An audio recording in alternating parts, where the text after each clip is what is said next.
Alex Lab went up by 234% in the last month.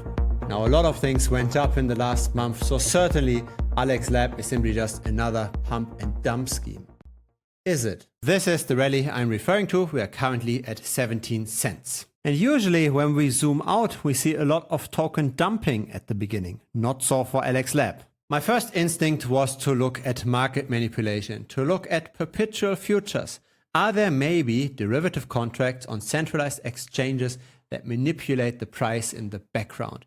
The answer is no. There is no perpetual futures on any centralized exchange. This pump is entirely driven by the spot market. A website that looks like this can't be legit, right? And this total value locked is probably also fake.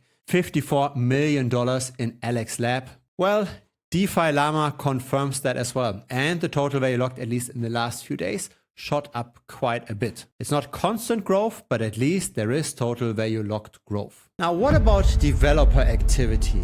Are people still actively developing on the platform? Because that in the end indicates if the future will be positive. Let's have a look at the GitHub. That's the place where programmers submit their code changes. And here we can see there was a change 14 hours ago here, 15 hours ago here, 16 here, another one yesterday. This looks pretty active to me. Something is happening. Now, Alex Lab is a DeFi platform, a decentralized finance platform that uses stacks. Now, the stacks stack is based on the Bitcoin blockchain.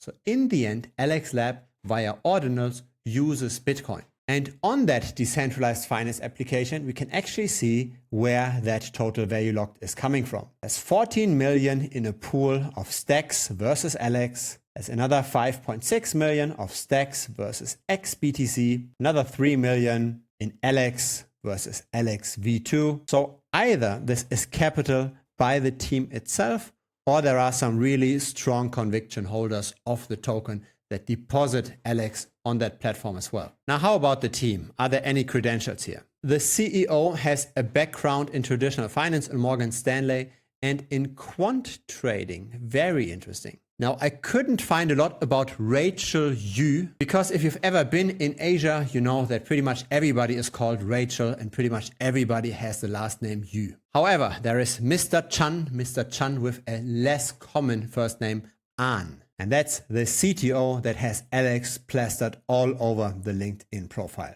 Background also in traditional finance, based in Hong Kong right now. So it obviously depends if you like a team coming from traditional finance. Those are probably all workhorses because you have to work a lot in those investment banks. That being said, this is not necessarily a hyper technical team. It's simply a finance team. The white papers do look technical though, a bit ugly as well. They haven't been updated since 2021. Social following shot up in July of this year. This is for the Twitter followers. This is for the Telegram users. And the larger narrative around Alex Labs is obviously inscriptions in Bitcoin. Bitcoin now has tokens, Bitcoin now has NFTs through BRC20, for example. And that usage is growing, even though it's very clunky. That's probably why Alex uses stacks. Here are a few charts regarding inscriptions on Bitcoin. There is activity. It comes in waves, but it tends to pick up again somewhat. Not everything here is rosy, right? For example, stacks, the STX token, did very poorly versus Ethereum. That being said, Alex Lab so far is doing quite well. If you're new here, feel free to subscribe. I publish videos regularly. A like would be very much appreciated as well. It helps the channel grow. There's also a free Telegram. Link is down below.